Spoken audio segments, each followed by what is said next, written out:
So I just want to ask you, do you remember, I'm trying to remember myself, but do you remember how I approached you to begin the idea of the rural tour?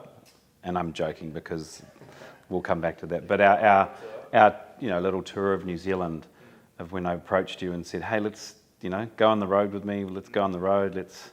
What do you remember of how that happened? Yeah, I think it was after I did North Harbour Connector and you saw me present there. Was it? Yeah, so that was March. It was that long ago, but it was also that far into the month. So we had lockdown in February. And I only did that North Harbour Connector show that way, that talk, because you rang me or texted me at 9 p.m. the night before.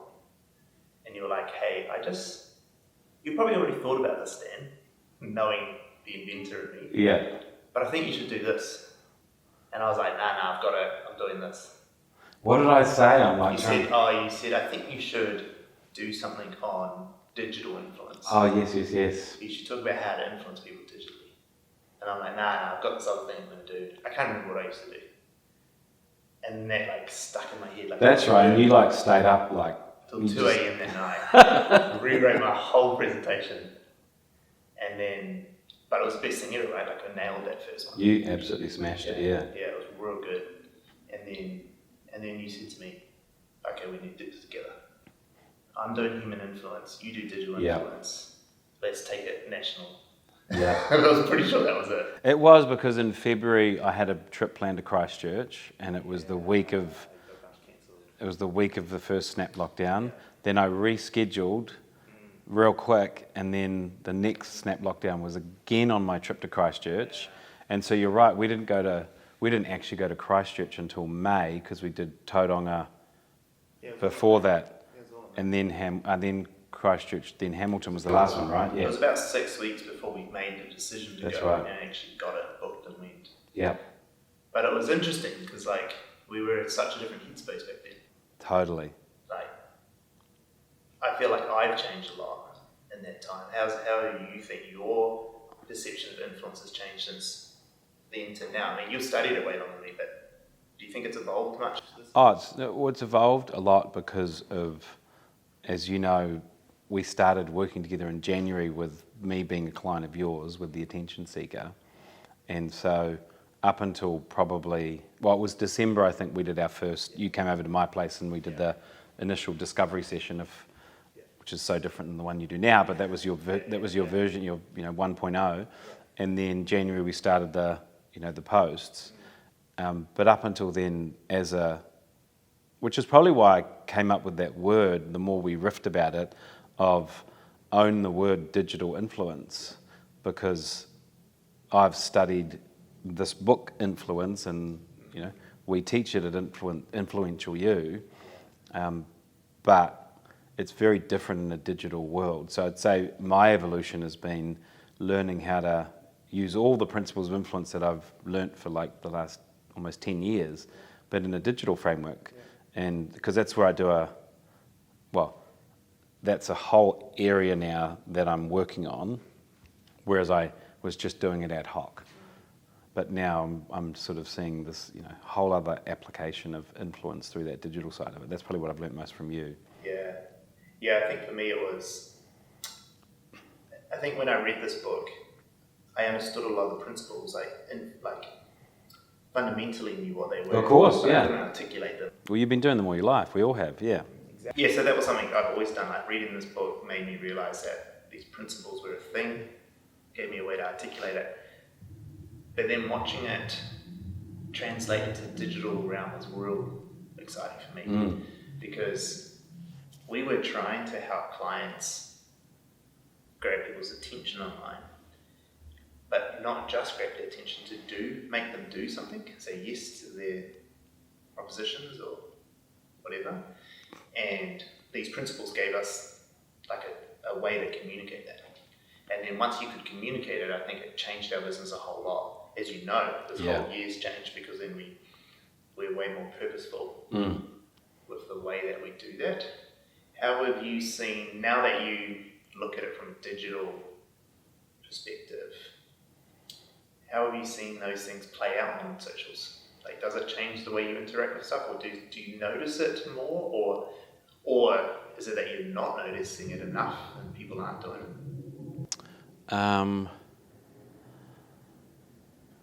Well, I think just because I'm now so active on LinkedIn, because that's really the only platform I'm doing now. I'm sort of over Facebook and don't really even use it much anymore. But definitely, like that post I was saying about that is sort of blowing up a little bit at the moment.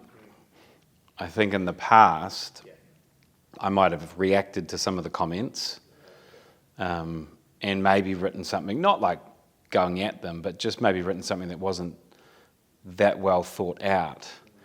But it's been 3 days since that post, and I've not written anything back to some of the comments, and some of them got quite personal, but I've just captured stuff in my phone as I've been going about my day to come up with a really well-crafted reply. But it's very much, a lot of it's housed in like my reply of how can I utilize, these principles, the different influence principles to kind of produce a very purposeful response, as in like I'm really, and what's kind of funny about it, if I think about it, and I think about the shaping of the narrative for this, which might sound really crazy that I'm spending all this time, not all this time, but like to respond to one post, but it's a bit of an experiment to just kind of practice how I use these principles. And what's funny is initially I could see I was going to say stuff to really press my authority and say the scarcity of what I do. But what I'm seeing now is my response is probably going to actually try and create some unity. And it's funny that I think I told you, who was it commented? One guy commented and talked about a polymath, which I've never heard of, right? So it was really educational, but he's almost saying polymath is against a specialist. That was part of the post, generalist versus specialist.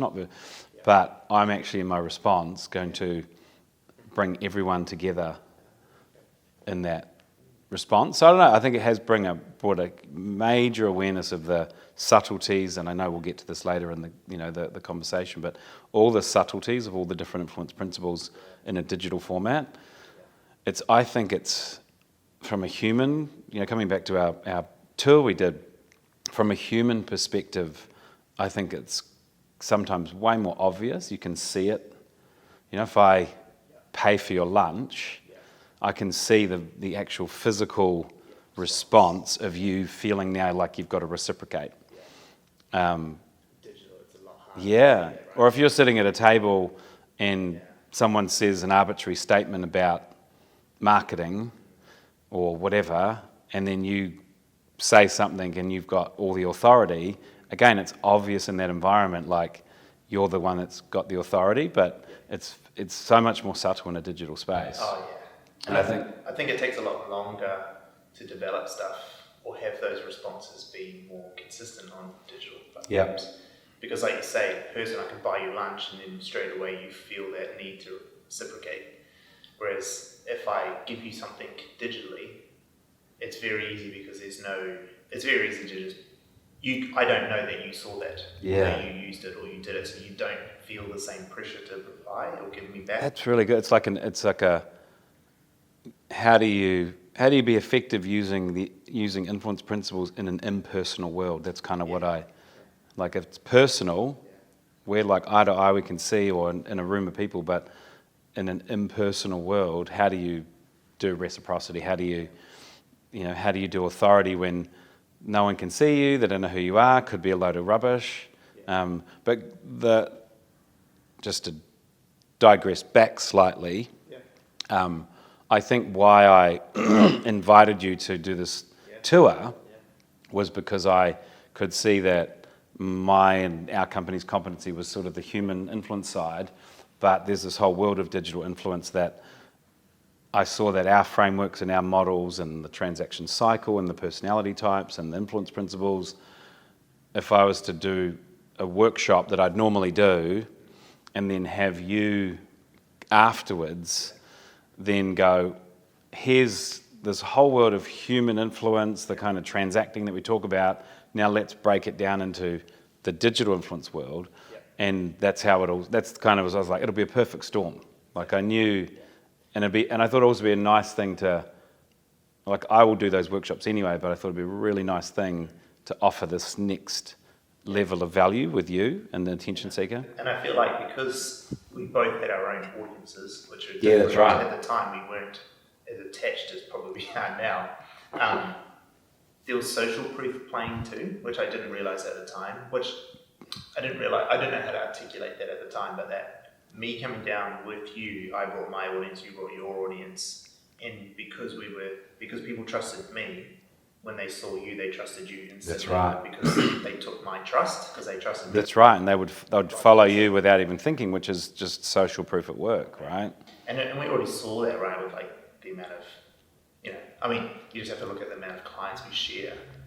That's right. Of people trusting us. Totally. We trust each other so much that our clients trust our opinion of each other. So that social proof plays massively, which I think that was real surprising. Yeah. I didn't realise the power that it would have had. And you reminded me of that, again, maybe slight segue, but it was after Hamilton, I think it was? You said to me, or was it on the way down to Hamilton? I can't remember. Anyway, it was somewhere along the line in our little tour that we did. You said to me, I was on the way back from Tauranga, and you said to me that there were all these Aucklanders going, when are you going to be doing it in Auckland? Yeah. And it was like this unintended consequence of us only doing provincial or rural. That rural, exactly. I made that mistake in Tauranga. God, I should never have said a rural tour. But it was this unbelievable scarcity vacuum of people in Auckland going, hang on, what about us in big old Auckland? Yeah. And we were like, we don't plan to do Auckland. No, we hadn't. We hadn't. I think at the time too, it didn't really cross our mind at first. We were just like, we do leaders and we do North Harbour Connector. That's right. Either communities. That's right. Nation. So we already had those communities we did it with. That we didn't think of Auckland, but then we saw that and we're like, maybe there's something here. And actually, this is the reason. Yeah, we did it right here. That's right. And we ended up filling this place out. That's right. Because of all the scarcity that we had produced. Yeah, that was interesting. There was no way I thought that would even have been a possibility. Yeah. But, actually, not even just filling this room with people to do that because of the scarcity, but also the amount of coffees I had with people. Yeah. Because they had seen our tour. Yes. And they were like, I want to hear about that stuff. Yeah, that's right. I want to catch up your contacts, my contacts. We both did, right? The amount of referrals we've given each other this year because of people seeing us together. Yeah, that's right. Yeah. What do you think with the rural tour that we did? Oh gosh, Eden's going to give us credit. That's right. She's going to kill us. What do you think was the thing we did wrong, or we could have done better? To be honest, I don't think we knew. I don't want to sound, arrogant or something. I don't think we knew how good we were going to be together. Mm-hmm. Like, as in, whether it's what we did wrong or just maybe a regret, is that we didn't sort of go bigger or like, you don't want to miss this.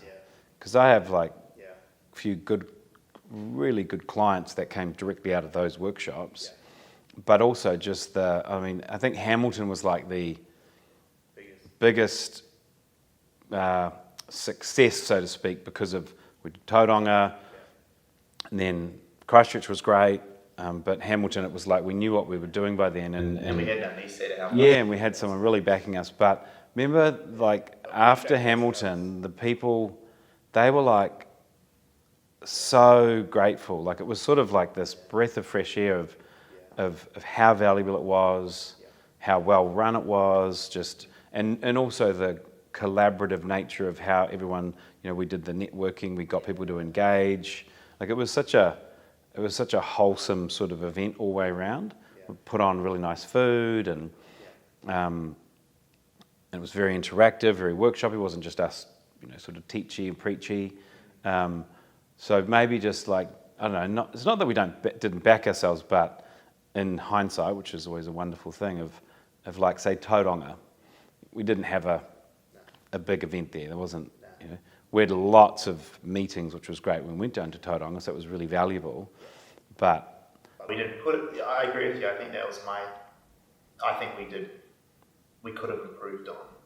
Was the marketing of it, is that we were teaching digital and human influence, but we weren't really applying it to the event itself, to the same way that we should have. And I think that, that's a lesson for us for next year, right? Like we've got the plans for Wellington in February, and it's a little bit different there. We're doing it in conjunction with BNZ and connector groups and stuff, so it'll be bigger inherently anyway.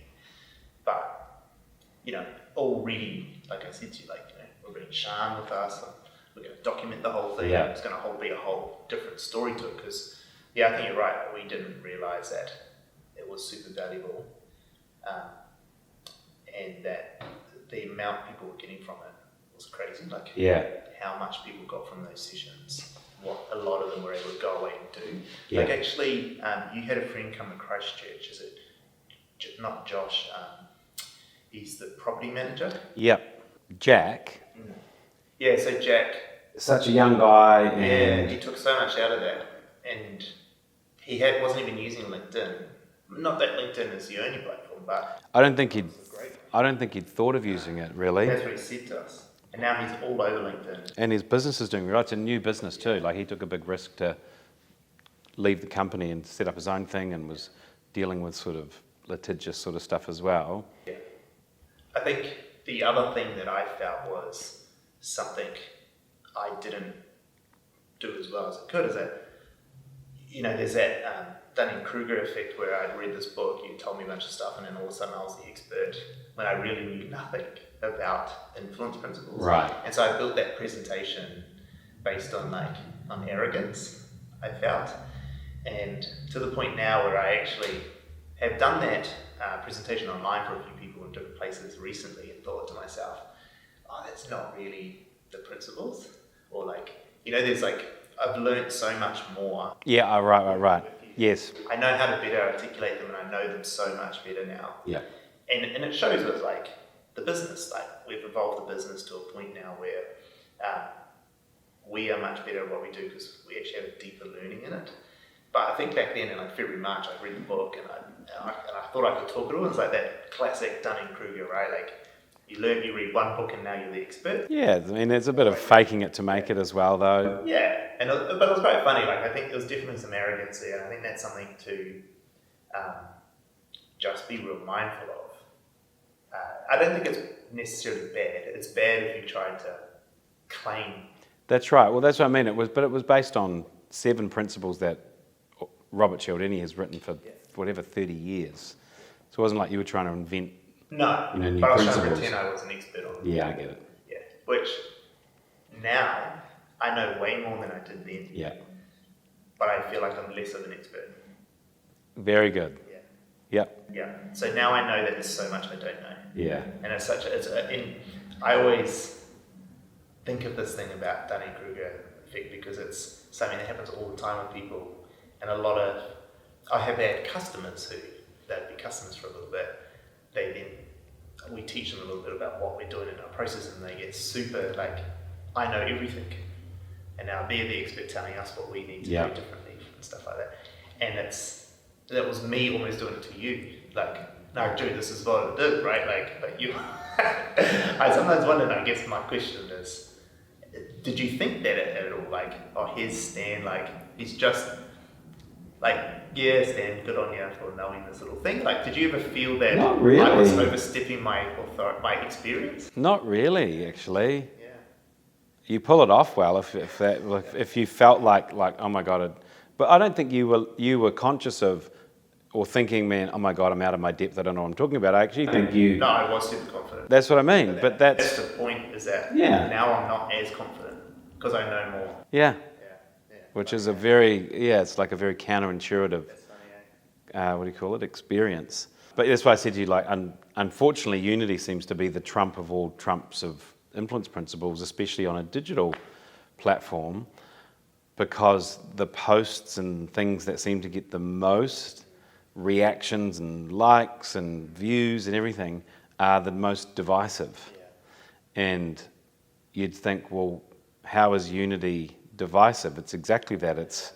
I'm either with my tribe or I'm against it. And so the ones that create a almost like argument for this or that are so powerful, but sometimes I think they're the most detrimental as a sort of consequence, so to speak, of the message. Yeah. I agree. I think unity is the easiest one for people to get across, because the us versus them paradox, or not paradox, but like dichotomy, I suppose, of those two lines where you're either with me or you're against me is so easy to say, because you say an opinion, right? Because social media, especially LinkedIn, is all just these opinions out there. That's right. And what's real funny about that is that unity principle is the one that he released so many years later, right, in this new version. It wasn't even the original principles, right? That's right. It wasn't in it. No. But now it's almost the more important one, because of the digital world that we have. It's just such an easy thing to put across.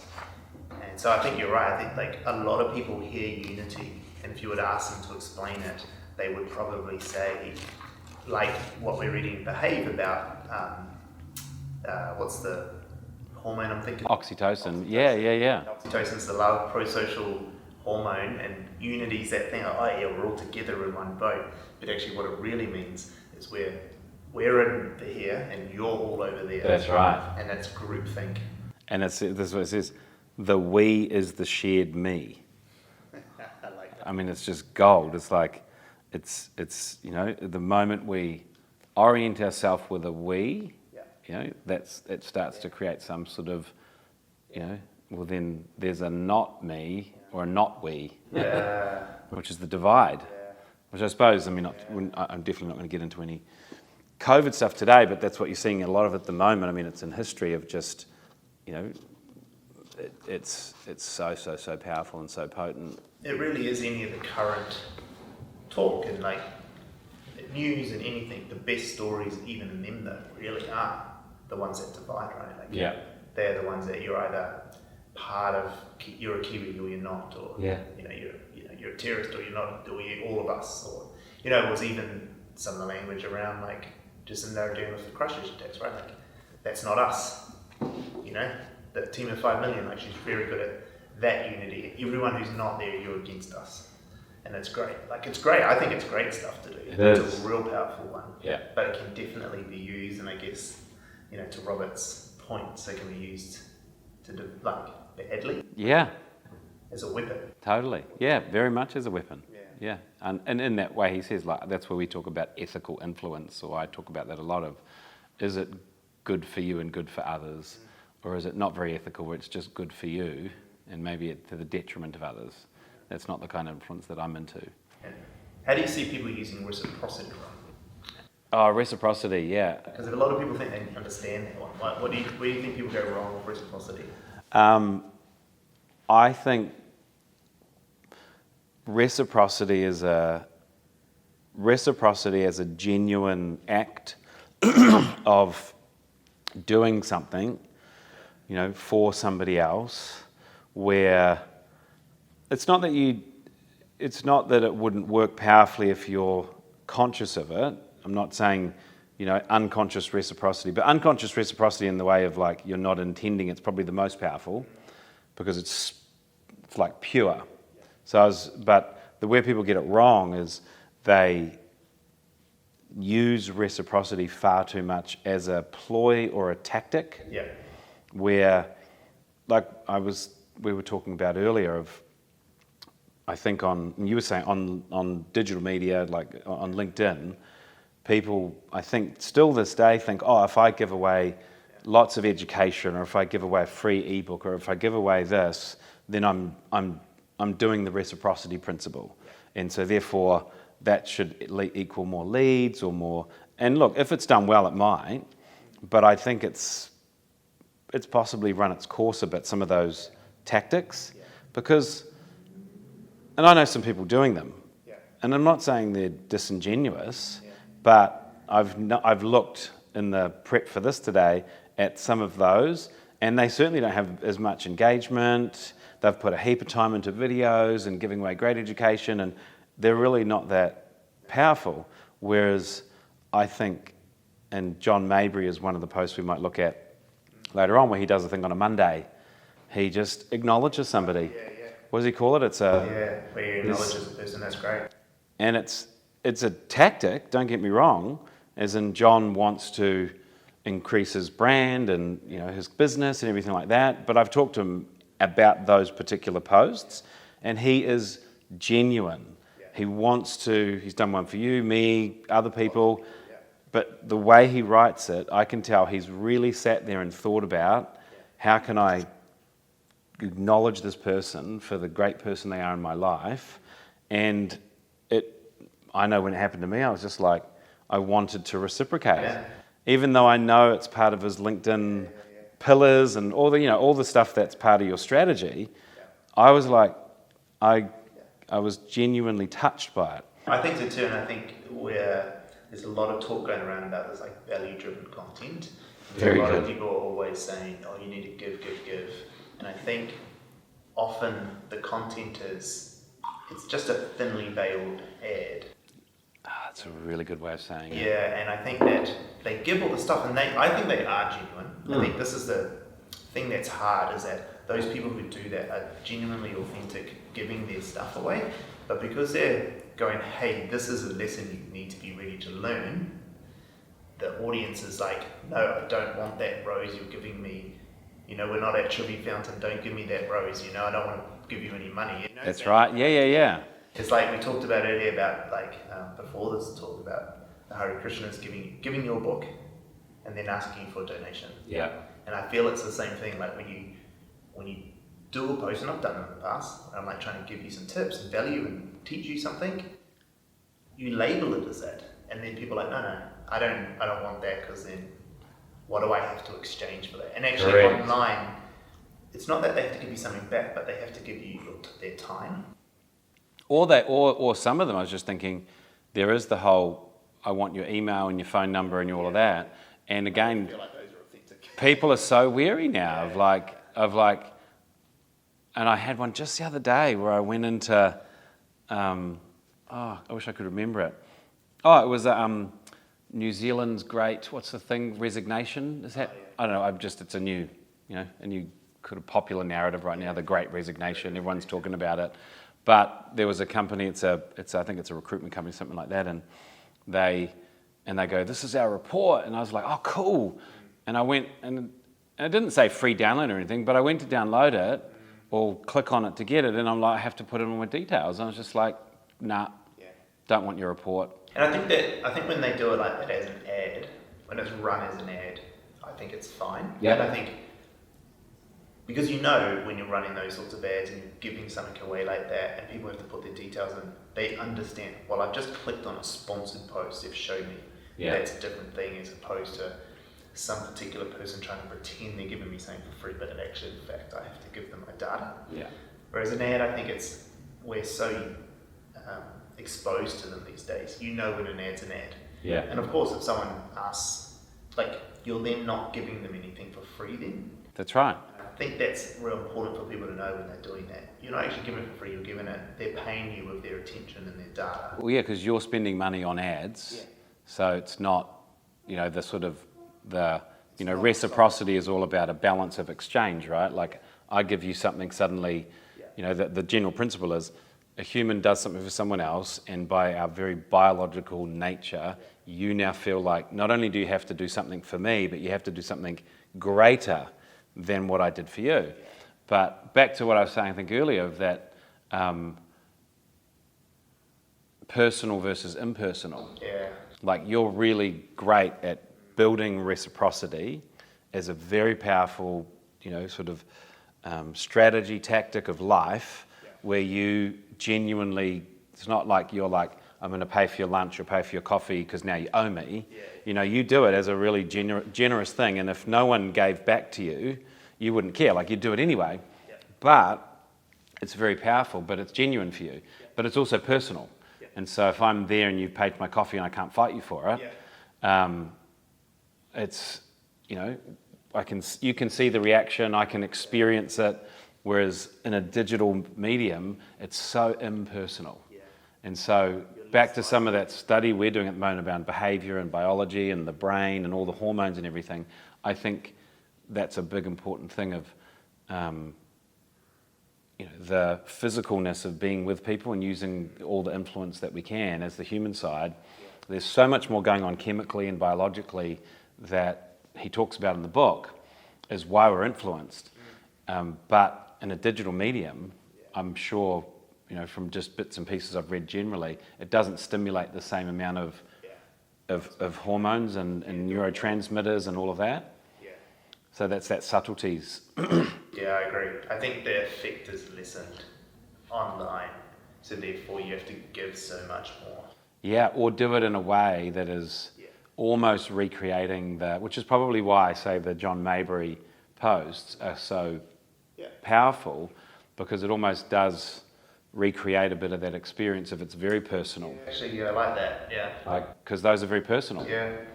And you just want to give back to the guy because he just gave you a big rap on LinkedIn and thanked you and said nice things, and I don't even care if it was just a pure tactic. I can't escape, and that's the great thing about these principles is you can't escape them even if they're done and you know they're being done on you.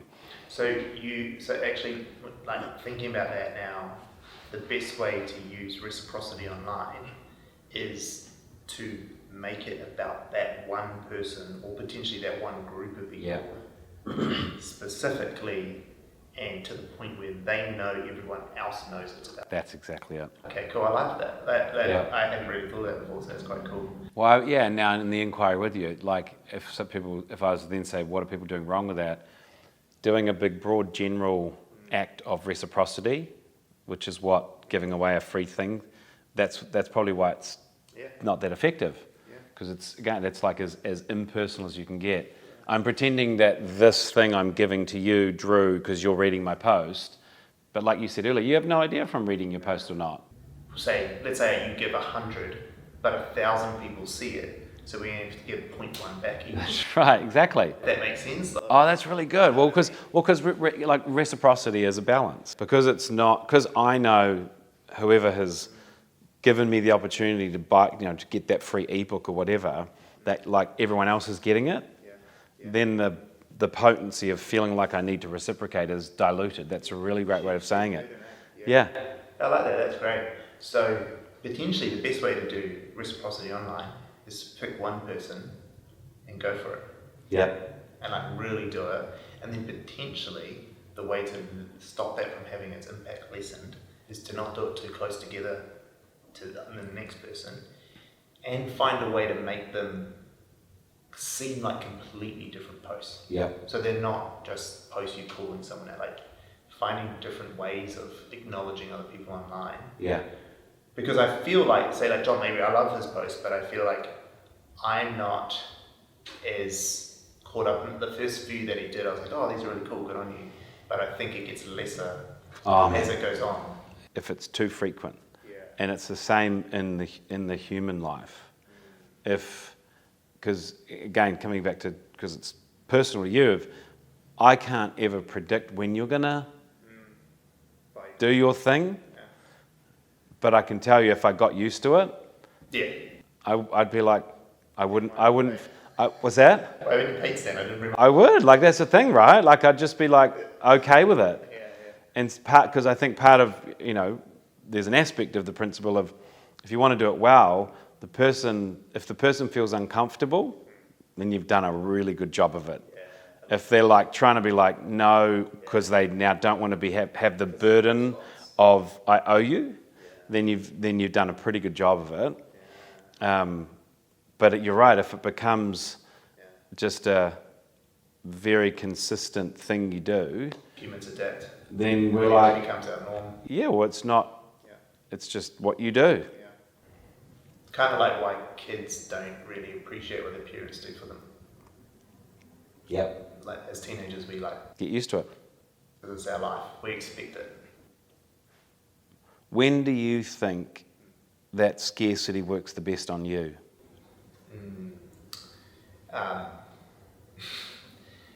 It works best on me with tech companies, Right. because I'm a tech fiend, that when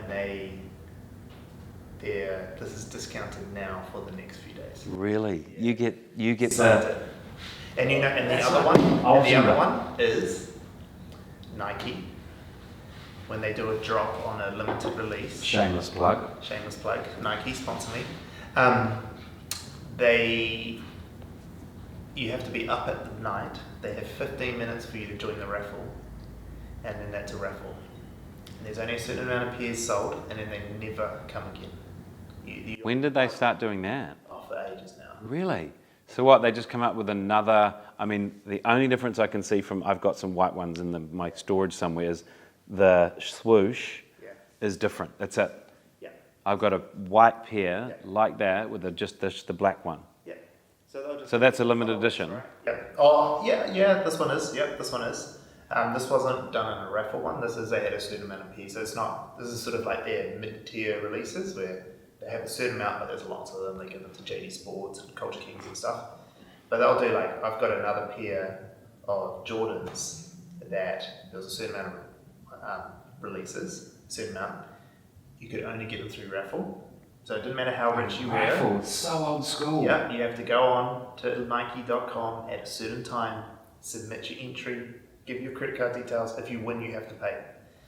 And yeah, look, there's ways to get around it where you could get multiple accounts in bid, but then if you win all of them, you have to buy all of them. You have no choice. You can't just go, oh, no, I don't want to. Oh, yeah, it's done because you've paid, basically. And the scarcity around that is huge because you're like, I don't know if I really want those ones, but I'm going to bid because the resale value of them could be triple what I pay. Oh, man. And I bid on way too many, and over lockdown I bought way too many pairs of shoes. I think I'm up to 9, and they get me every time. So how many people would bid? Oh, hundreds of thousands. It's a global thing. Yeah, but and then how could you have got 9 of them? Then it doesn't sound like it's that scarce. Because I bid on that many. No, the ones that I bid on and I won is 3 of them, of the 9. The others I just bought, they're like these ones, which aren't as scarce. They're not raffle. These are just limited release. But the raffle, they obviously... Hundreds of thousands. How many? You've won 3 raffles though. Yeah. How often did they do them again? How often do they do them? A couple a day. Oh, 2 a day. Oh, right. So they're doing... They do heaps of them around and stuff. Maybe not 2 a day. Maybe That's like 4 or 5 genius. a week. That is absolutely genius. And they'll do like collabs and different people and all sorts of stuff. There's heaps all the time, different colorways. And it's not just a thing of because their retail stores aren't open, they started doing that? No, it's been around for a while. So scarcity works with me on collectible fashion. So I'm a real sucker for collectible fashion. Right. So like shoes. I used to be really into watches. Like, you know, like even like certain types of Rolexes, like a submarine, right? You can't just walk in the Rolex store and buy one. They will just laugh you out of the store. You need to buy 10 of the crappy Rolexes first before you even put on the wait list. Well, that's what I've heard about Hermes with their like Birkin bags and stuff. Yeah, Those who get the first dibs are ones who already own one. Yeah. They have to line up. Scarcity. They make you buy all this other stuff first to have the option of buying The one that's more scarce. Because you buy one of those and instantly overnight, you could put a 0 on the price and sell it online. How do you, because Robert talks a lot about defending yourself against this. You obviously choose not to defend yourself against it, but what, I suppose the question is, why do you let yourself get sucked in by the scarcity? Yeah, good question. So you're not unconscious about it? No, I know what's happening. Exactly. So with the tech stuff, I probably already wanted some of it. Okay, cool. So I don't buy So it's in line with your aims of Yeah. what you're wanting to do or Yeah. the business or anything like that, right? Yeah, So it's not like a wasted purchase sort of thing. No, I just might make them earlier than what they should have been. My recent laptop purchase, I bought earlier than I needed it. Got it. Because I got 25% off the computer that I wanted. And it maybe have forced my hand on that particular model where I might have been tossing up two. Okay. So it might have been like a Microsoft and a Dell, and then Dell did 25% off, so I'm like, cool, I can get way more bang for my buck for that purchase, and that will go away in a month if I don't make that decision. With the shoes, it's different. The shoes, it's like, it's a collectible. Yeah. And I'm a sucker for collectibles. Yeah, right. I've always been a sucker for collectibles. And I think that's like a real human thing. You know, it's why people click postage stamps or baseball cards or Pokemon cards or... So do you think scarcity is also matched with people's like ethics and their, I'm trying to think of the word, sort of, like for you, you know, shoes and collectible shoes are important. They're part of your, you know... No, it's about status, I think. Status, okay, cool. So it's like these are different status, right? Collectibles are status, right? Like Yeah. if you know, you know. Like, if you go to the Jordans that I've got, and if I'm wearing them down the street, most people are just like, oh, he's got Jordans on, or he's got Nikes on. But if you know those shoes, and you know that they're, you know, the Orange Blaze 5s, and you know there's only so many pairs of those in the world, the whole world, right? You're like...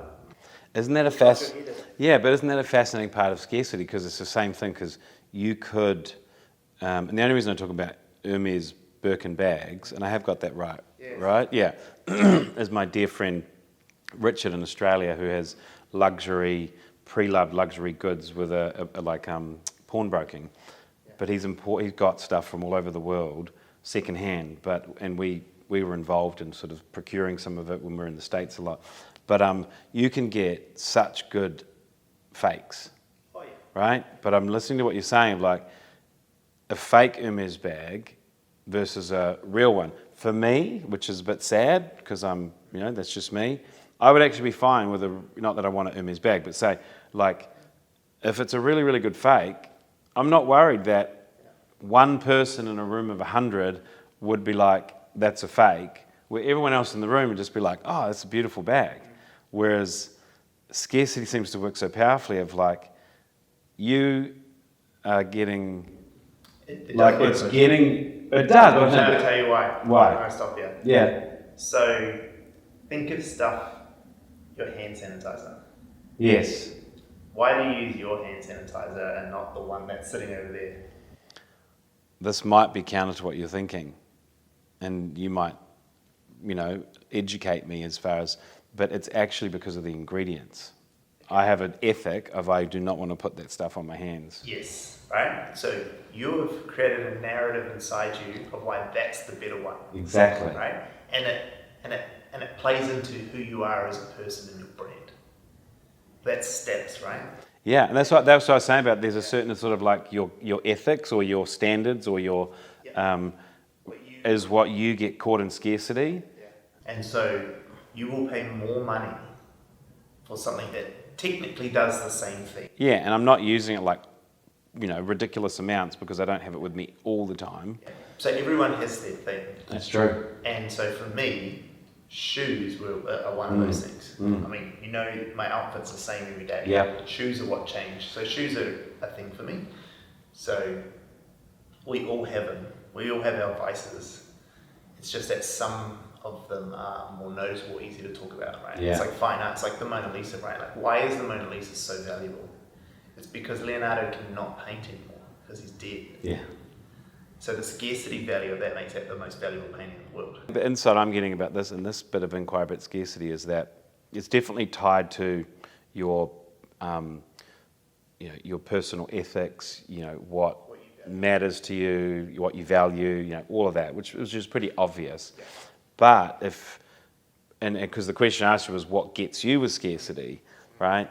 But if you were to use scarcity as a tactic to influence people, which is what we're talking about, what now I'm really hearing is you want to think very clearly and accurately about what is the motivations or ethics or standards or values of that audience or that person, because scarcity doesn't work ubiquitously, so to speak. And that's what I've learned about this is like you could, I don't know, tell me those shoes are going to be made of gold or whatever. I mean, I wouldn't care. It's like I'm not going to. No, you don't want them. I want them, but I'm just not going to pay I've got a different standard. I'm just not going to pay that much for shoes. And I think, so when I kind of think of that, it's like when you're trying to use it against people, use it to influence others. Yeah, use it to influence others.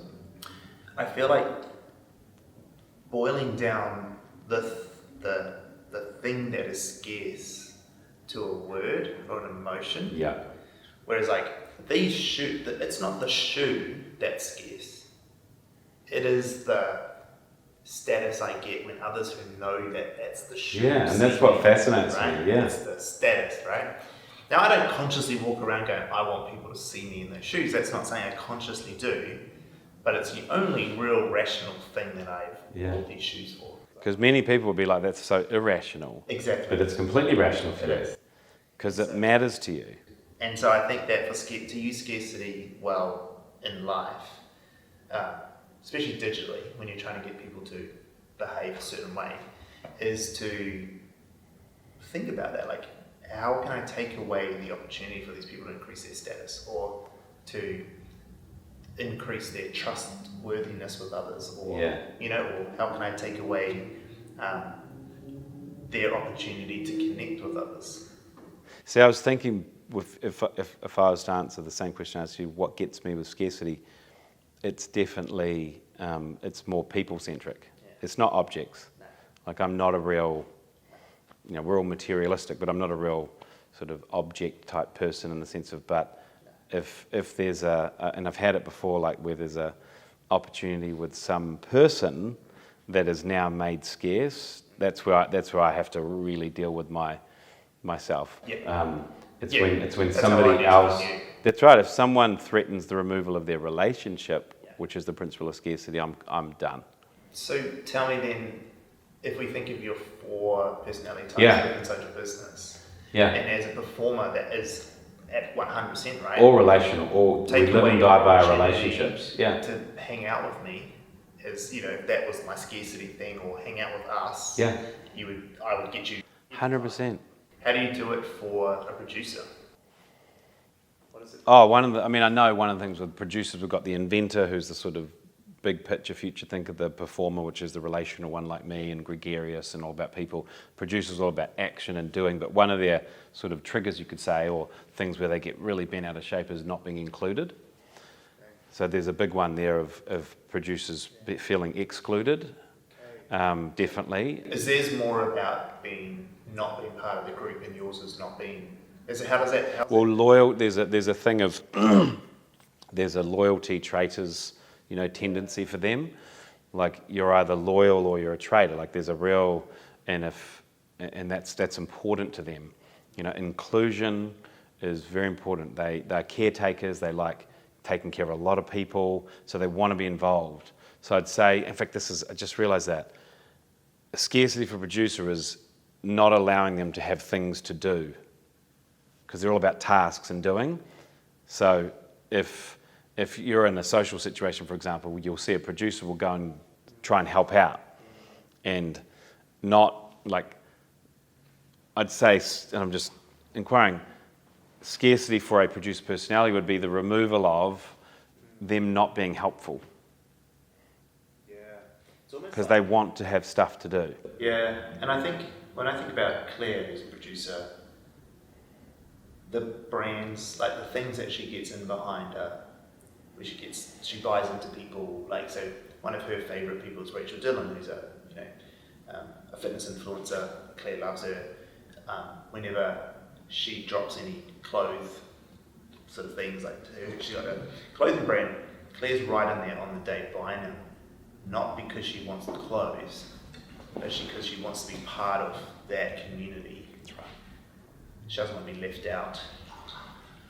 And it could be, I'm just speaking here, a slight difference between, so for me, it wouldn't be so much about being part of that community. It would be, say, if I had a relationship with that person and I was going to get less of them or something. Yeah, that's it. That's right? But You're more about the one-on-one relationship. Yeah. And they're more being about part of being included with everyone in that community. Yeah. That's how it differs. Okay. Yeah. What about a judge? Scarcity with a judge. Well, scarcity with a judge, actually, they're the least trusting, so they don't trust. Scarcity doesn't work on them very well. So then I suppose if you can find out how it does. Trying to think of, because it doesn't. Like they are as wary as anything of you trying to use these principles on them. But I'm trying to think of my husband Paul. What works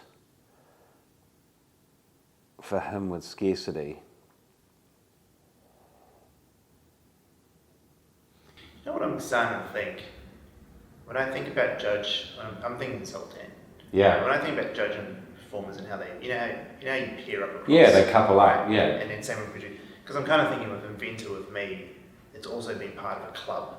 Yeah. I'm part of the club of Jordan owners. It's the status club. I mean, Avengers are all about like ego and being seen and known for like being top of the club, right? And then producers also group. Yeah. I wonder if Judge, when I think of Zoltan, some of the things I feel like if I was to use scarcity on him is to have him not be part of or have less of me. So maybe in judging, you know, because you guys peer up across. Yeah. Maybe it is the thing. Maybe it is a bit more individual. He loses. Like, I feel like if I ever wanted to get Zoltan to do anything, it would be that he's letting me down, not the group down. I don't think he would care about the group as much as he would care about me individually, which is probably the same. Yeah, no, that is quite. Well, once they trust you, you're in. Yeah. They will fight to the death for you. Like, that's the thing. It takes ages to trust you once you're in the inner circle. So you're probably right. Like, there's a definite, from a relational perspective, probably for a judge, they have fewer friends generally, very small group, but they're like blood, you know, brothers and sisters. And so, yeah, like if there was a less time or less, availability, I think definitely that would trigger that whole sort of scarcity thing. Yeah.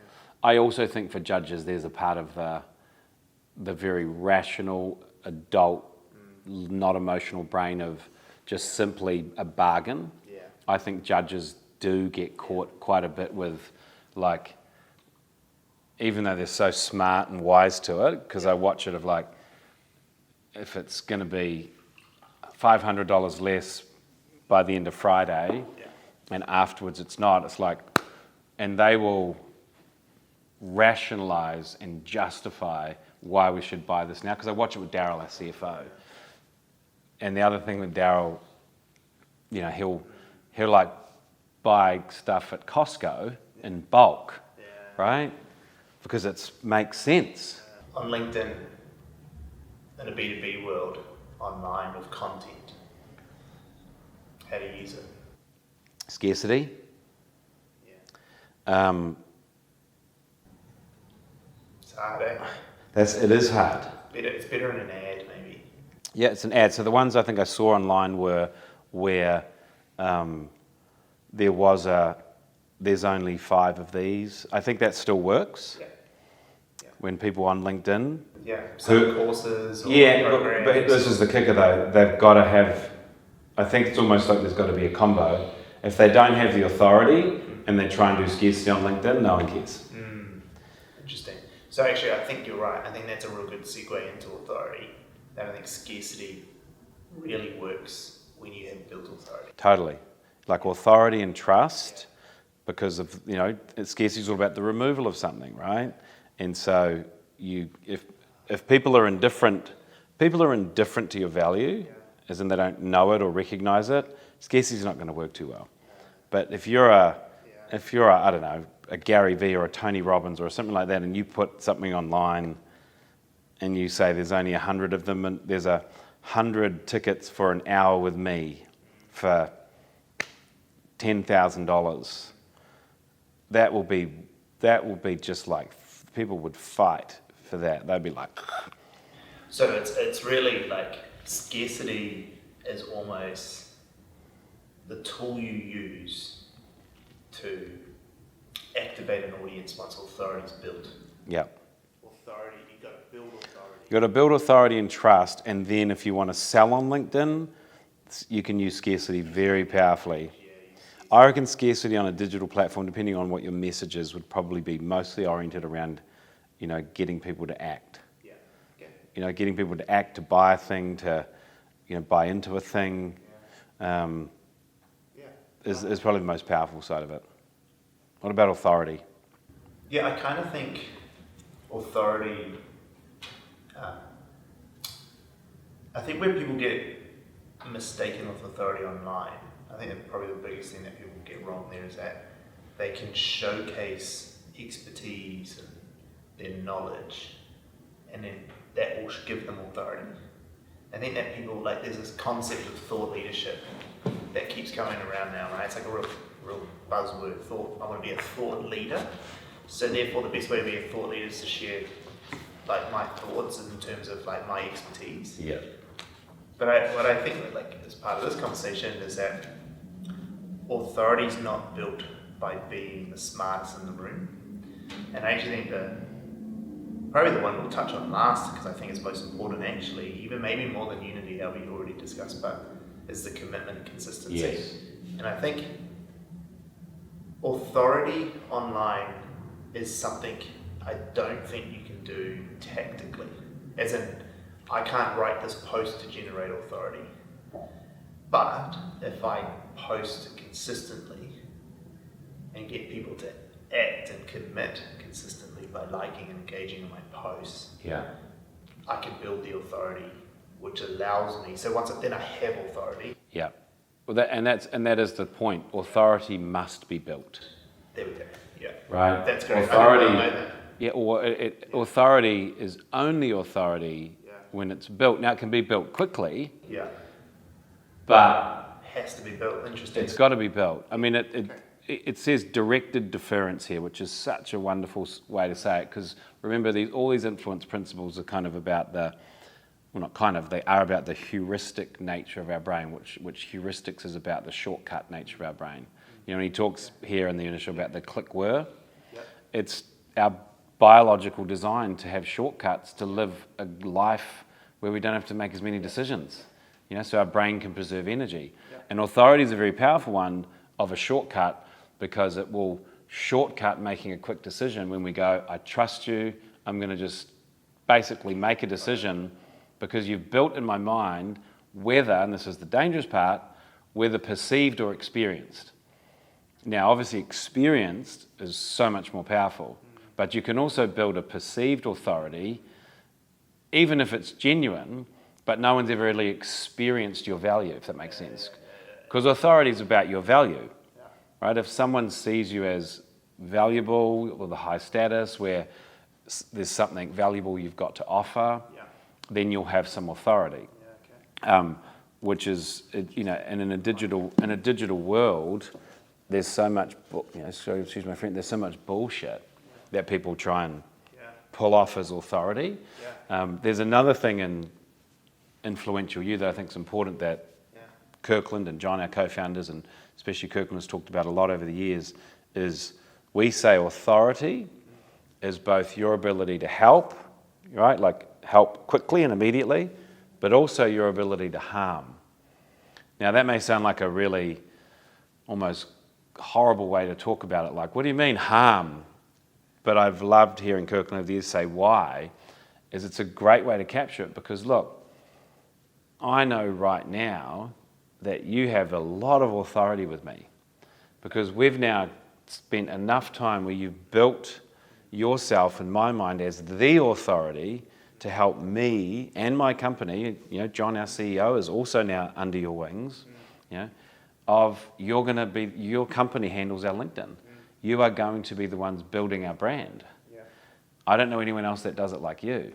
So if you were to turn around and go, I just don't know if I don't want to work with you. Or if we got out of line, say, and we started to become real pain in the butt clients, like I was, kept being OCD with my posts and rewriting them, and didn't just trust you guys, you might turn around and go, you know what, Drew, you're a bit too hard work. I think we're gonna fire you as a client. Yeah. That threat to me, which is the harm part, Yeah. I would feel harm because I'd suddenly be cast adrift.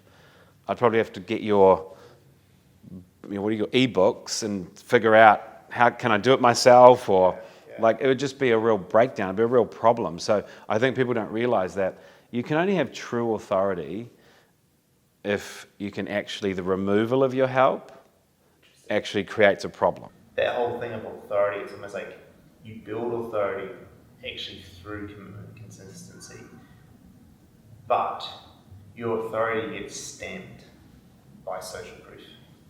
Absolutely. Online.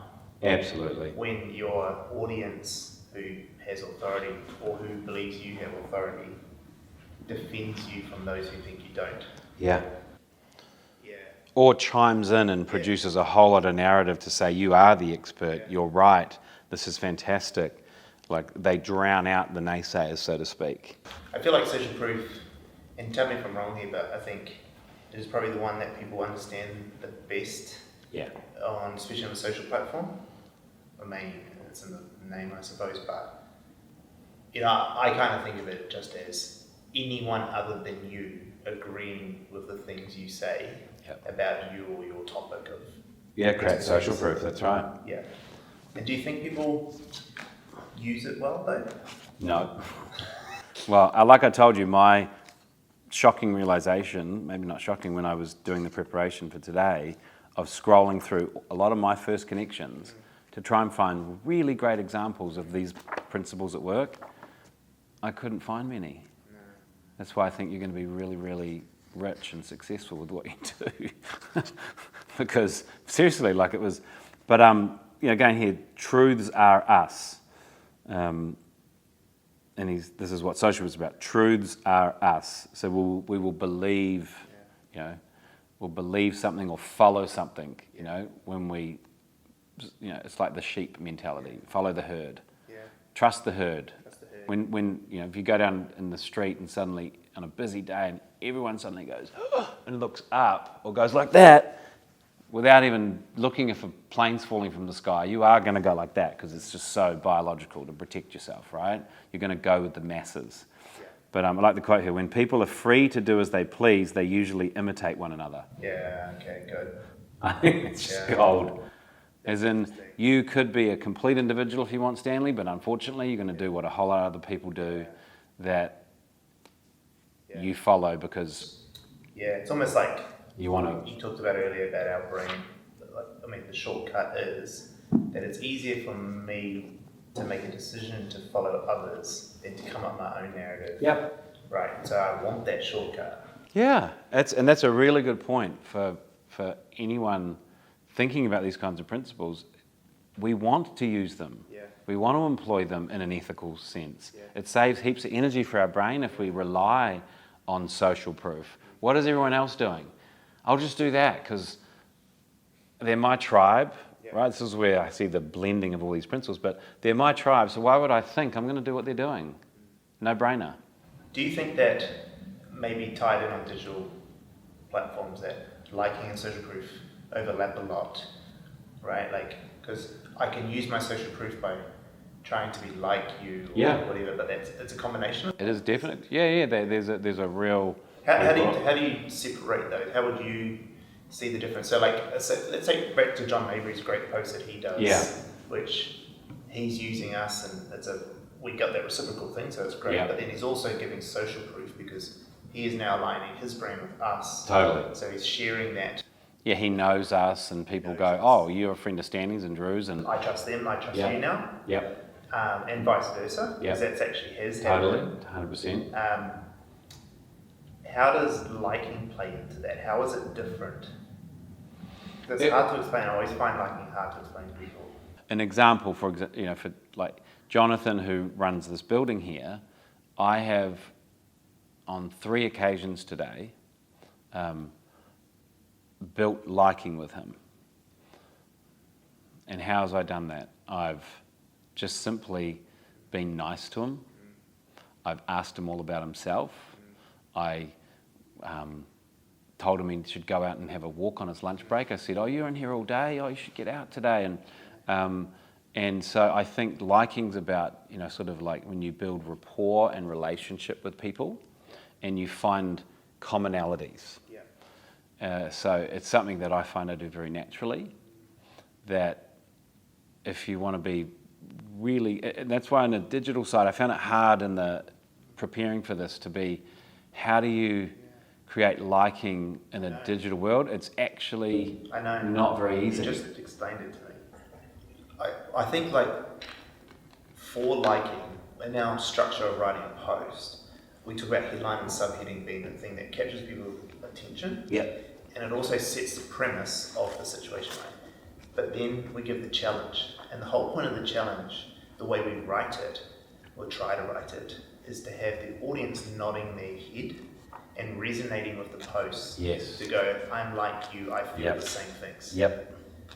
That's it, that's liking. That is, I would accept that. The friendly thief. Okay. It's such a great way, that's why the unethical side of liking is pretty potent. Like if I'm going to sell you something and you go, I just got back from 9 rounds of golf, and I'm like, oh, I love golf. I just played 9 rounds last week and I've never played a game of golf in my entire life. I can completely steal your, make you friends with me. That's, I think, what it means, the friendly thief. I can make you friends with me, even just complete bullshit.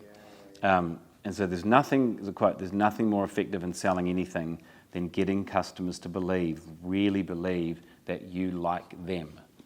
So that's the thing. I think it's about feeling liked and being liked, not just about I'm like you. That's a part of it.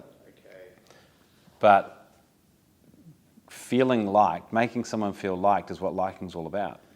So, Jonathan, and I'm genuine, the guy downstairs, he's a really nice guy, I like him. But I'm going to be in this building a lot.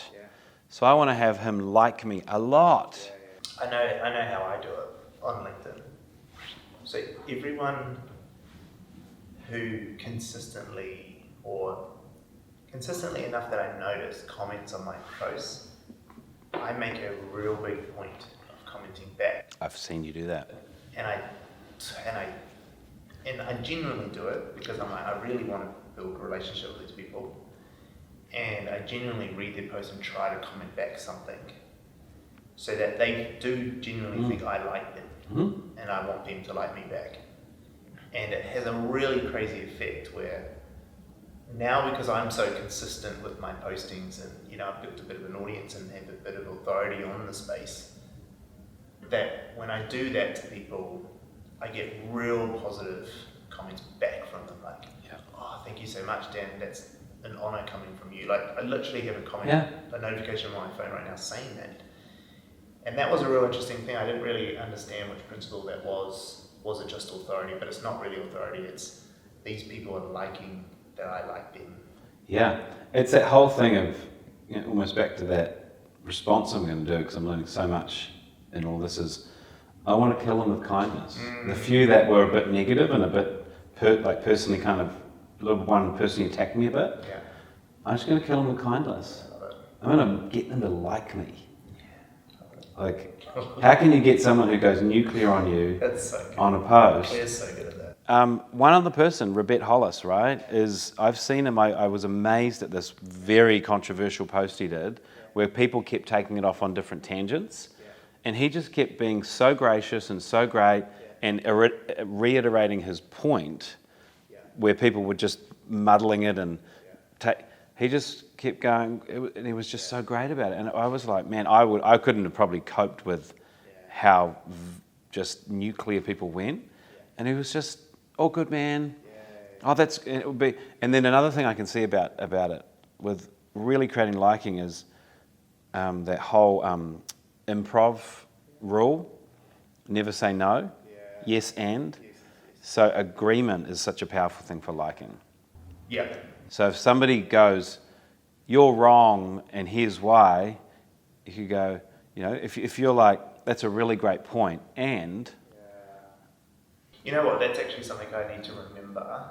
Because I try to do, I've been doing some real agitating posts lately on purpose to see how the audience will react. It's effective though. It's effective. Super effective, and they are all authentic things that I believe. 100%. They're probably things that most people wouldn't choose to share. And I think what I've been able to do is improve to clients that actually share your truths. They're more engaging and actually you get a better response out of it. But I've definitely had people with the opposing views have a go in the comments. And so I've tried to acknowledge them, but then stick to my viewpoint. So, yep, cool, great point. But I don't think I do it. I think what you've just said I'll probably do more of, but I definitely try not to get too agitating in them, like back in the comments. There's a couple of people that I've probably been pretty blunt with. As in, like, there was a guy from the other side of the world who, when we put up our post about us moving into a new office, he was like, oh, no windows, what a terrible place, why would you work there? And you sort of get those and you go, really, dude? It's like, I don't know you, you don't know the space, you haven't seen any of the rest of the office. And so I was probably a bit blunt. What I said though, I rewrote it a couple of times and I ended up saying, that's an interesting view from someone on the other side of the road, other side of the world, who hasn't seen the rest of the office. Which, what I wanted to say was, yeah, exactly. So it's kind of, what you're saying is that there's one way of getting people to like you, but there's also another one of going, you can't hate me. So the opposite of it, almost. Okay, cool, I like that. That's actually because I struggle with liking, but liking maybe is more to do with the way we act on LinkedIn as opposed to how we post. Correct. Very good. It's like a behavioural thing is what I can get. And it comes back to, and I'm hearing this out a lot, is to do a good job of it, it's got to get personal. If you, I can't really even imagine how I could do a general post, that does a good job of liking. I think, I mean, one thing that probably I do well with which I've now not done for 2 weeks, but I'll get back on it, like my Friday floof with the dogs, that creates huge liking. Because it's so endearing and it's cute and it's like, oh my goodness, you made my day. One of my biggest posts to date was a post I did when I called out how great one of my mentors, Robert, was. And at the time it was like one of the first posts that sort of went semi-viral for me. Like it took 2 weeks before it calmed down. And that was social proof, I think, where I'm using his authority to help back up my authority. And I've got another one with the stuff I'm about to do with John Mabry from some video stuff we're doing. We're going to do a mentors post. And I had Justin Fashanu, who really tragically, took his own life, who was the first gay or out gay footballer in the UK. And when I was in my second year of university, he was living in New Zealand. He was a mentor for me. And then also a guy called Greg Jujon Roche, who was a celebrity personal trainer for Striptease with Demi Moore and Ridley Scott and Tobey Maguire, you name it, this guy. And we spent time for like 2 years together and he was my mentor. So that sort of thing from a genuine perspective of is also produces real social proof of like, wow, you worked with that person or you know that person. So that's another part of social proof, I think.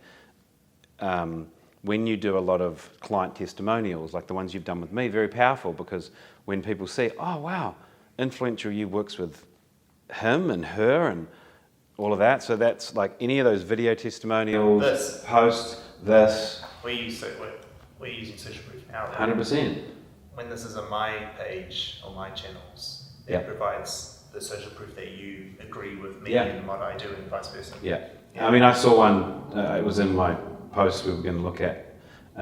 Tony Robbins did one where he acknowledged a woman who sold a company for, I can't remember what it was, for like a bunch of, several $1 billion from $5,000 in a garage. It was such a great social proof post because he then said in it, she started working with me, It's like, oh wow, he did that with her? Oh, I don't even have to think about working with Tony Robbins. Of course I will, because she was. So that's the other aspect of social proof that I think is the more you can, and again, it's that trap of if you try and do it as a ploy, or you try and just go, look who I'm with, or I'm driving a Ferrari. People are like, we see through that. Do you know where it's done really badly? Where?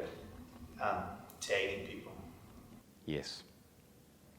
There's a few people That do it, right? Yeah, like I'm tagging this person, or like I'm tagging Bill Gates. and they'll tag a lot of people in the comments, and they're hoping to get them to then like it, and comment, and use their audiences to grow their post. And I actually feel I couldn't tell this is like a fact, but from our own data of what we've tried in our business to see what the effects of it are, when you tag people and they don't react, It's like negative social proof. It works worse for your posts than otherwise. Yep.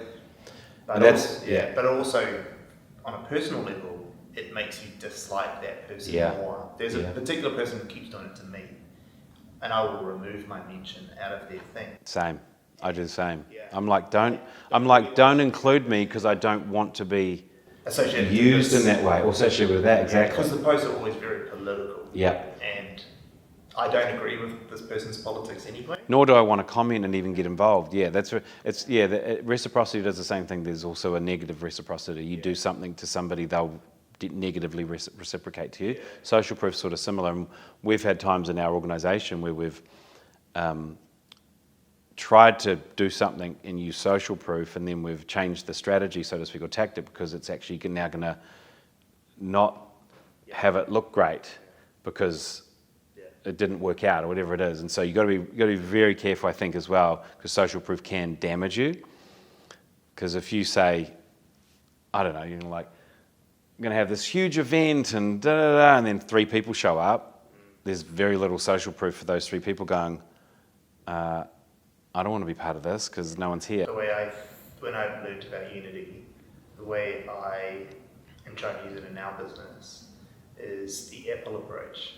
And I read a study around how when they did an MRI on people, Apple lovers, and they showed them images of Apple. Oh, that's right, you told me about this. Yeah, and they're like, they had all these positive thoughts. And when they showed them images of Samsung, they had nothing. There was no response. It was just like, okay, Samsung, fine. When they did it to Samsung lovers, they showed them pictures of Samsung and there was nothing. But they showed them pictures of Apple and there was all this hate emotion that was shown. Wow. And the idea was that Apple was so good at building an us versus them by being positive that it built their competitions business for the people who hated Apple. Yeah. So we buy Samsung as a Samsung. Yeah, because you're right, people are so visceral about how much they hate Apple if they don't use it. Whereas you're right, I don't hate Samsung. No.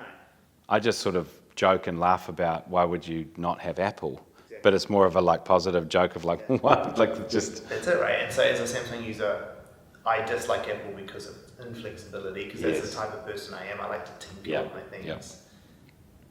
I'm not sold on Samsung. It's currently the best alternative to Apple. Yeah. Right? And so, I often look at other phones coming on the market, like Sony's new Xperia one they've got, which is crazy 1-inch sensor camera on it, and there's the Google Pixel 6 and all these other cool phones. Yeah. But Apple users will never do that because they just don't. There's just no reason to do that. And so part of our business, what I am trying to do is create a bunch of posts that consistently come out around this concept of a good business owner and a good leader. Yeah, really good. That I build unity around that. I'm not forcing you to be on it. I'm not telling you the other alternative is wrong. But this is the way I want my audience. Well, it's really good. You're building your tribe, not by excluding people, by including them if they want to, sort of join your campaign, join your sort of the way that you operate as a leader, the way that you run your business, the way you work with your staff. That's a really, really good point. We probably both realise the main influence principle in digital is commitment and consistency. And I guess what I really want to start off with here is that it would seem like for most people the easiest way to understand this is be consistent. That if you consistently post, you'll build authority, you'll get and all that sort of stuff. And I think that's almost probably not how I would want to talk about it. Yeah. Because I think often when we and I think I made this mistake too, when you think of commitment and consistency, you forget the commitment part. What you're doing a great job of, that you just said about unity, now that it sort of makes more sense to me on the digital platform. There's two things I've seen, is the consistency of posting, but only if people are seeing it, right? So you can't just do, you could do consistent crappy posts and still gain people's commitment to your views and everything like that, but it's got to be decent. Yeah. But because quality content always works. Well, that's where I can see you as the attention seeker are getting your approach, your formula really right with your clients, and I know myself and others are doing well that you work with, but it's very much to do with getting their voice, their message, all nailed, what you do with the discovery sessions, and then consistently posting. But it's more those very, very subtle, almost like micro commitments, I'll call them. Because in a digital world, it's got to be, I think, micro commitments. Whereas in a room full of people, for example, I can say at the beginning of a workshop, this is what we're going to do today. This is how it's going to go. By the time we're done, you're going to do this. At the end, I want you to do this. Is that okay with all of you? And they'll go, yes, that's great. I know now I've just got them to... So if anyone during my workshops starts to deviate it, like drag it off in this direction or anything, I can just so easily bring them all back into alignment, go, well, hang on everybody, remember at the beginning I said X, Y, Z, and now they'll all just get into line and act consistent. But that's, again, that whole difference between personal and impersonal. It's like you've got to deal with those sort of thousands of commitments in some ways. Yeah, I like that. And that's been a big part of it, with our businesses. Like, we often have people saying, oh, do I need to post as often? Do I need just once a week and whatever? And my response is always like, you can, but you won't have people acting consistently enough and making those tiny micro commitments enough that this process will take 5 times as long. Yeah. So we can, but you're gonna be doing this for 5 years to get the same effect after 1 year. Yeah. Because you're right, I think on digital it has to be micro commitments, and that micro commitment can be a like or a comment, but it can also just be actually reading the whole post. Yes. Because how often do you scroll through LinkedIn and not read someone's whole post? If you can somehow get people to invest their precious time on a social media platform, which is so much to try and consume. But if you can capture attention, not only then get them to read a whole article or a thing, then they're going to start acting consistent with following you because they put some time into it. That's like just sort of what I can see as well. That could be powerful. Yeah, I think so too. Like, I kind of think of it, the way we write our posts with the headline and the subheading are the only 2 things you see, and you have to hit read more. Yeah. And I think that action of getting someone to click read more is huge. 100%. The micro commitment of them actually doing that, because I very rarely do that. I only do it if I see someone's post and they get me. They get me in those 2 lines, and then I act in a way and make a commitment. And the people who do get me to do that, I probably continue to do it on theirs because I think, well, it was worth it last time. That's right. So it'll be worth it this time. And I'm suspicious of this current post I'm in the middle of enjoying, sort of observing, is the comments are out of context from the whole post. So I have a feeling a bunch of them have just simply read the opening line. Because actually you read down, it's actually the opening line isn't the substance of the post. But there's a whole argument happening in my post that isn't even what the post was about. But even then, it's like they're putting some effort into that. So, but you're right, if you can get people to actually read and pay attention, then you're going to build a lot more consistency with their actions of following you, of looking at your stuff next time. Like you said, like they've just put a bit of time into Stanley's post. Well, next time I see Stanley's post, and this is the whole thing, it's a shortcut, right? It's a click where am I going to find good information? Well, like you said, I actually enjoyed Stanley's last post and I spent 5 minutes reading it, or 2 minutes, whatever it is. So that's a good place to invest my time. Same with you, right? Like being someone who does workshops as a real big part of your business. Yeah. And also that your business is a 4-year study program, 6 months up front, but it's a big amount of commitment. You have to commit to 6 months, if not, well, it's more like, to be honest, it's more like 18 months for most people. 70% of our clients that do our initial 6 months, over 11 years now, 70% study for at least another year, if not more. And so by getting them to make micro commitments, that ability to make them to make commitments on bigger stuff right, down the track, how powerful it is, but also, I guess, as a weapon, it's pretty ruthless. It is. It's so. He says hobgoblins of the mind. Like that's a kind of. It's almost a bit like what I'm possessed. Like commitment and consistency makes me possessed, and you just have to read the examples in that book of that cult or whatever it was that said the earth was going to end or something, and it didn't end. And you'd think they'd all turn on each other and go, we've spent our whole... They got more invested in the fact that there was now this next conspiracy, like it's lunacy, but it binds you, right? Like I'm learning out of this as well for what we do and for others obviously who want to utilize digital platforms to sort of eventually get people to do business with everything.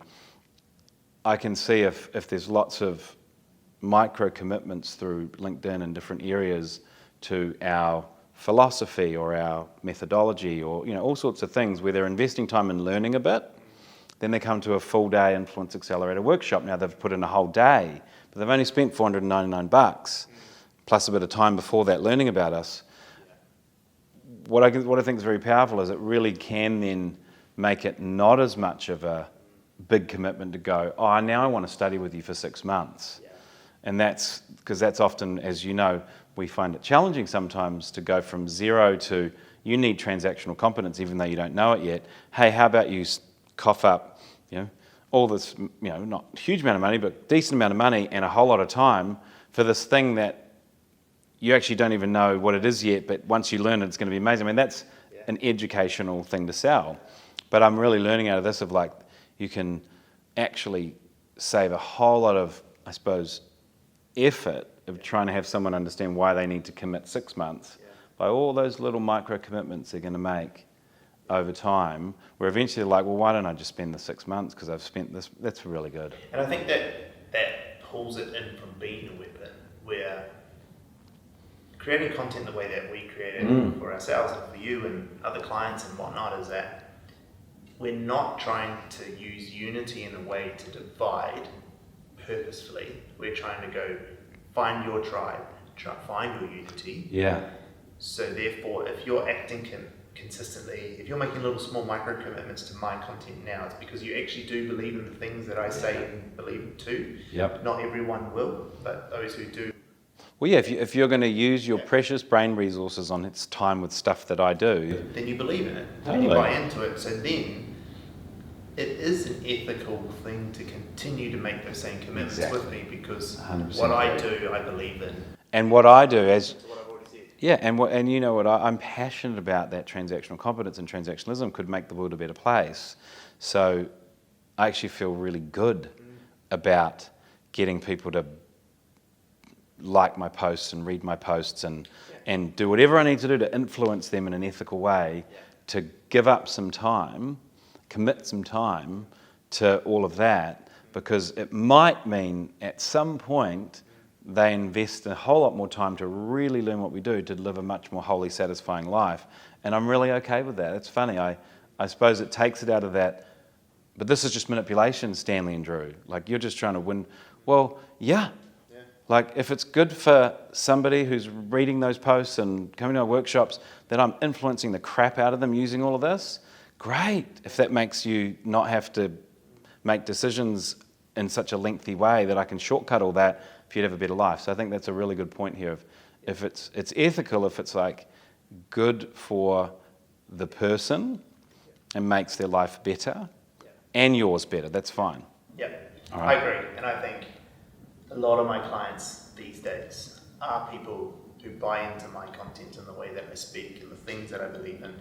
And often what they say to me is, I like yours. I want mine to be the same, but Yeah. my voice and what I do. Yeah. And I think like it's actually built me a better business Yeah. because I've got people around us, clients around us, who do share in that vision because they've made those little commitments along That's the way. right. So, yeah, it's great. You find your tribe, right? Everyone loves that. Find your 1,000 true fans. Yeah, and I suppose the last thing I'll say is, you've always said that on LinkedIn, for example, is, make all the connections for those that you want as your tribe.